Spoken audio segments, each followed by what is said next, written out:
ప్రేక్షకులకు నమస్కారం అండి. కరక్కాయని కూడా రసాయనంగా వాడచ్చు అనేది చాలామందికి తెలిసినా కానీ చెప్పకపోవచ్చండి. దాని గురించి నేను ఇప్పుడు చెప్తున్నాను. కరక్కాయ అనగానే త్రిఫలా జ్ఞాపకం వస్తుంది అందరికీ.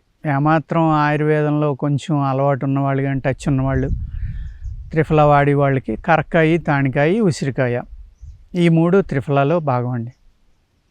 ఈ కరక్కాయ అనే దాన్ని చాలామందికి తెలుసు, మోషన్ అవ్వకపోయినా కూడా ఈ పౌడర్ తీసుకుంటూ ఉంటారు.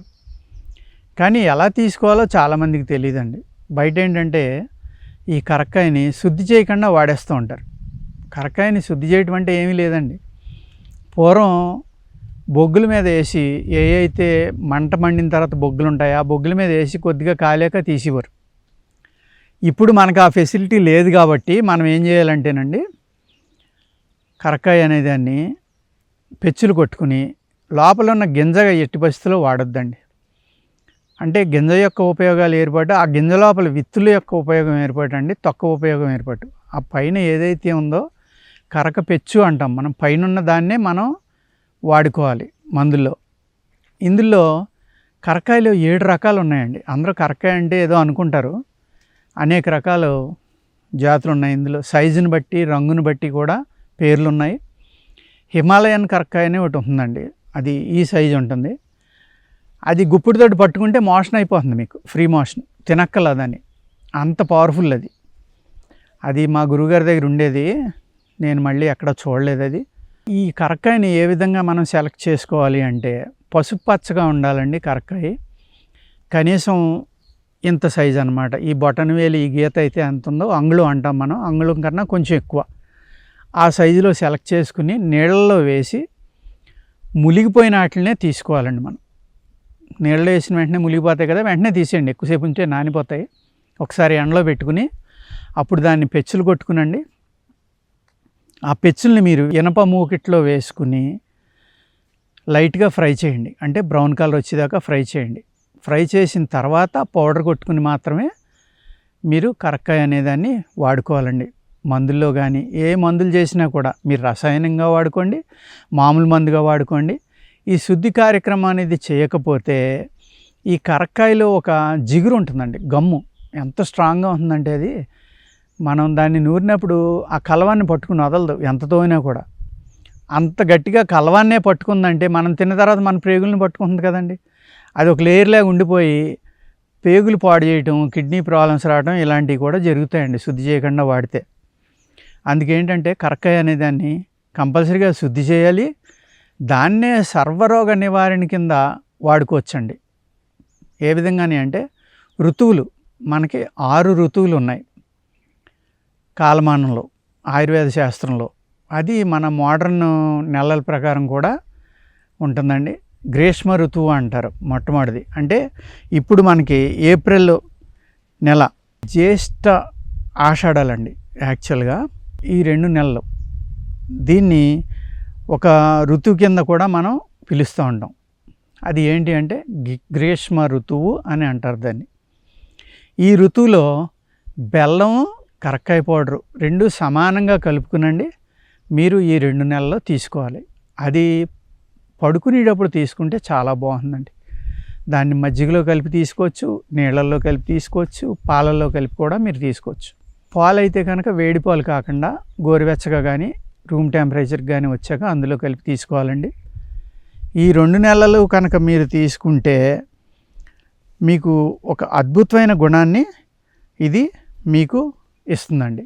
ఏం గుణం అంటే మీలో ఉన్న కఫ గుణం ఏదైతే శ్లేష్మం పెరగడం, దగ్గు రావడం, ఏ అయితే మీరు కఫం పెరగడం వల్ల ఇబ్బంది పడుతున్నారో ఆ ఇబ్బందులన్నిటి నుంచి మిమ్మల్ని అద్భుతంగా కాపాడుతుంది. అలాగే పొట్ట శుభ్రపడుతుందండి. పేగులు ఏ అయితే ఉన్నాయో మీకు ఆ పేగులన్నీ కూడా శుద్ధి అవుతాయండి. ఆకలి కూడా పెరుగుతుంది. ఈ విధంగా ఒక్కొక్క ఋతువులో ఏ విధంగా తీసుకోవాలనేది నేను మీకు తెలియజేస్తానండి. శ్రావణ భాద్రపద మాసాలు అంటారు, అదొక నెల. ఇందాక మీకు జ్యేష్ఠ ఆషాఢాలు చెప్పాను, 2 నెలలు అది. మళ్ళీ శ్రావణ మాసం 1 నెల, భాద్రపద మాసం 1 నెల. ఈ టైంలో మీరు దీన్ని కరక్కాయ చూర్ణాన్ని సైంధవ లవణంతో తీసుకోవాలండి. ఇక్కడ సైంధవ లవణం అనేది ఏం చేస్తారంటే మీరు ప్రతి 100 గ్రాములకి 1 తులం కలుపుకోవాలండి. సైంధవ లవణం 1 తులం నుంచి 2.5 తులాల దాకా కలుపుకోవచ్చండి. దాంతో మీరు రోజు ఇందాక మాత్ర చెప్పలేదు కదండి, ఏది జ్యేష్ఠ ఆషాఢ మాసాల్లో బెల్లంతో తీసుకోమన్నాను కదా, దాని మాత్ర మీకు చెప్పలేదు, ఇప్పుడు తెలియజేస్తున్నానండి. ఉదయం ఒక 2.5 గ్రాములు, సాయంత్రం ఒక 2.5 గ్రాములునండి. 2 పూట్ల దీన్ని తీసుకోవాలి. మజ్జిగతో కానీ, నీళ్ళతో కానీ, పాలతో కానీ. మీరు పగలు తీసుకోవడం వల్ల మీకు ఏమన్నా విరోచనాలు అయ్యి పని ఏమన్నా అడ్డం వస్తుంది అనుకుంటే సాయంత్రమే ఒక 1/2 తులం తీసుకోండి పడుకునేటప్పుడు, సరిపోతుందండి. ఇలాగ 2 నెలలు దీన్ని మనం తీసుకోవాలండి. ఈ విధంగా తీసుకోవడం వల్ల ఏమవుతుందంటే కంటి చూపు చాలా అద్భుతంగా పెరుగుతుందండి. కంటి చూపు పెరగడం, శారీరకంగా కూడా మీకు మంచి బలం వస్తుందండి. ఈ 2 కావాలనుకుంటే, కంటి వ్యాధులు తగ్గాలి, మనకి కంటి చూపు తగ్గకూడదు అనుకుంటే 35-40 ఏళ్ళు వచ్చిన కాడి నుంచి దీన్ని కనీసం మీరు ఒక 6 నెలల నుంచి సంవత్సరం తీసుకుంటే, అలాగా అప్పుడప్పుడు 5 సంవత్సరాలకు ఎప్పుడు తీసుకున్నా కూడా ఇది మీకు రసాయనం కింద ఉపయోగపడుతుందండి. అసలు మీ శరీరంలోకి జబ్బులు అనేది రానివ్వదు. తర్వాత 3వ ఋతువు ఏదైతే ఉందో అది ఆశ్వేజ కార్తీక మాసాలండి. ఈ నెలల్లో మూలికలో ఉన్న శక్తి చాలా ఎక్కువగా ఉంటుందండి. ఆ నెలలో మరి కరక్కాయలు కోసుకోవడానికి దొరుకుతాయో లేదో నాకు తెలియదు కానండి, దొరికితే కనుక ఆ టైంలో కోసుకుని తెచ్చుకుని కనుక మీరు వాడుకుంటే ఆదివారం రోజుని నేను ఏదైతే రసాయన ప్రక్రియలు చెప్తున్నానో అవి ఇంకా 2 రెట్లు గుణాన్ని ఇస్తాయండి. అద్భుతమైన గుణాన్ని మీకు ఇస్తాయన్నమాట. ఇక్కడ ఈ 2 నెలల్లో మీరు పటిక బెల్లంతో తీసుకోవాలండి దీన్ని. పటిక బెల్లం అంటే మీకు సమానమైన పాళ్ళలో 100 గ్రాములు కరక్కాయ చూర్ణం, 100 గ్రాములు పటిక బెల్లం. ఈ కరక్కాయ చూర్ణం అనేదాన్ని ఎలా శుద్ధి చేసుకోవాలనేది మీకు ఈ వీడియో మొదట్లోనే చెప్పానండి. అది తప్పనిసరిగా ఫాలో అవ్వాలి మీరు, లేకపోతే ఇందులో కూడా సైడ్ ఎఫెక్ట్లు అనేవి వస్తాయండి.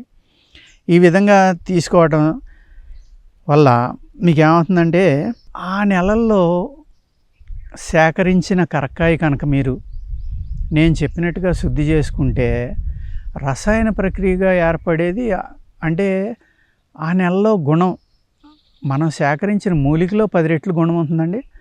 మనం తీసుకున్నా కూడా శరీరం కూడా అద్భుతంగా రియాక్ట్ అవుతుంది. అంటే ఉత్తప్పుడు మీరు మందు సేవించే కన్నా, ఔషధం సేవించే కన్నా ఆ నెలలో సేవించిన ఔషధం మీకు ఎక్కువ గుణాన్ని ఇస్తుంది, చాలా మంచి గుణాన్ని ఇస్తుందండి. శరీరానికి అద్భుతమైన బలం ఇస్తుంది. ఇదే రసాయనాన్ని మీరు కంటిన్యూ చేస్తే మీ వెంట్రుకలు కూడా తెల్లబడకుండా నల్లగానే ఉండిపోతాయి. దీన్ని ఒక 6 నెలలు కానీ సంవత్సరం కానీ వాడగలిగితే మీకు నెరిసే వెంట్రుకలు ఆగిపోతాయండి.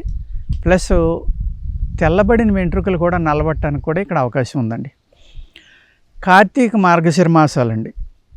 ఈ కార్తీక మార్గశిర మాసాల్లో ఏమవుతుందంటే పిప్పళ్ళతోటి తీసుకోవాలండి. అంటే 100 గ్రాములు ఇది తీసుకుంటే 40 గ్రాములు పిప్పళ్ళు తీసుకోండి. తీసుకుని 2 చూర్ణాలు చేసుకుని కలుపుకొని దీన్ని మీరు దేంతో తీసుకోవాలి అంటే పాలు కానీ, మజ్జిగ కానీ, చన్నీళ్ళతో కానీ ఒక 1/2 తులం మాత్ర ఉదయం రాత్రి తీసుకోవడం వల్ల సమస్త దోషాలు అంటే అన్ని అనారోగ్యాల్ని తొలగించి మ్యాన్ పవర్ కూడా చాలా బాగా పెరుగుతుందండి. అంటే ఏంటంటే మగతనం అనేది అద్భుతంగా పెరుగుతుంది మీలో. అంటే 17 ఏళ్ళు పైన ఉన్నవాళ్ళు తీసుకుంటే, 16-17 ఏళ్ళు పైన వచ్చిన వయసు తీసుకున్నా, ముసలివాళ్ళు తీసుకున్నా కూడా మీ శరీరం అనేది రిజువనేషన్ అవుతుందండి. మనం మోడర్న్ సైన్స్లో చెప్పుకోవాలంటే, అదే ఆయుర్వేద సైన్స్లో చెప్పుకోవాలంటే రసాయనంగా ఇది మీకు ఉపయోగపడుతుంది. అందుకనే ఈ రసాయనాలని ఏదంటారో ఆయుర్వేదం అవన్నీ కూడా మీ యొక్క శరీరాన్ని రిజువనేషన్ చేయడానికి, అంటే వయస్సును కూడా ఆపడానికి, కొంత వయసుని వెనక్కి తీసుకురావడానికి కూడా ఇవి ఉపయోగపడతాయండి. ఇక్కడ నేను మొట్టమొదటి బెల్లంతో తీసుకోవాలని ఏదన్నానో అది జ్యేష్ఠ ఆషాఢ మాసాలు కదండి, దాన్ని గ్రీష్మ ఋతువు అంటారు. ఆ తర్వాత శ్రావణ భాద్రపద మాసాలండి, వర్ష ఋతువు అంటారు. ఆశ్వేజ కార్తీక మాసాలు, దాన్ని శరత్ ఋతువు అంటారు.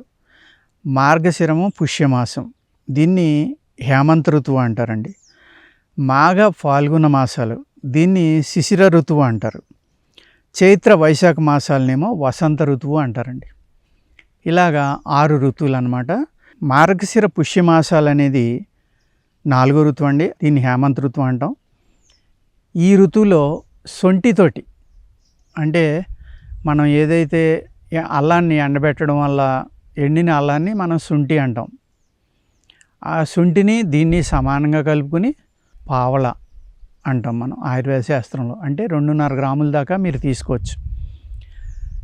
మీ శరీరక బరువును బట్టి మీరు ఒకవేళ 80, 90, 100 కేజీలు ఉంటే ఒక 5 గ్రాముల దాకా ఉదయం సాయంత్రం తీసుకోవచ్చండి. అరతొలం వరకు తీసుకుంటే కనుక మీకు ఈ ఏదైతే అధికమైన ఒబిసిటీ కానీ ఫ్యాట్ కానీ ఉందో మీ బాడీలో అవి కరుగుతాయండి.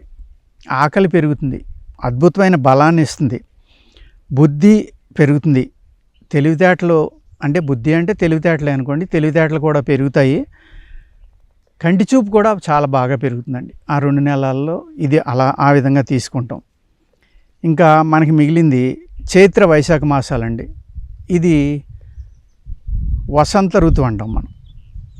ఈ కాలంలో తేనెతోటి తీసుకోవాలండి. ఇక్కడ ఏం కలపక్కర్లేదు. ఈ వీడియోలో మొట్టమొదటిలో ఏ విధంగా చెప్పానో ఆ విధంగా కనుక మీరు కరక్కాయ చూర్ణాన్ని తయారు చేసుకుని తేనె కలుపుకొని ఉదయం సాయంత్రం కనుక తీసుకుంటే మీకు చాలా రకాలుగా ఇది ఉపయోగపడుతుందండి.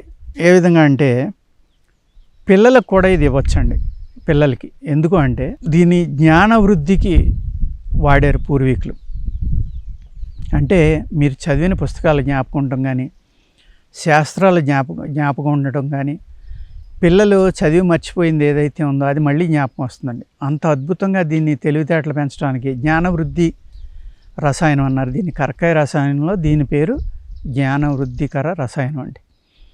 ఆ విధంగా మనం కరక్కాయని కనుక వాడుకుంటే ఎన్నో రకాల ఉపయోగాలు ఉన్నాయండి. మనం ఒకే మూలిక కదా కరక్కాయ ఎంత అద్భుతం ఉందా అని అందరూ అనుకోవచ్చు.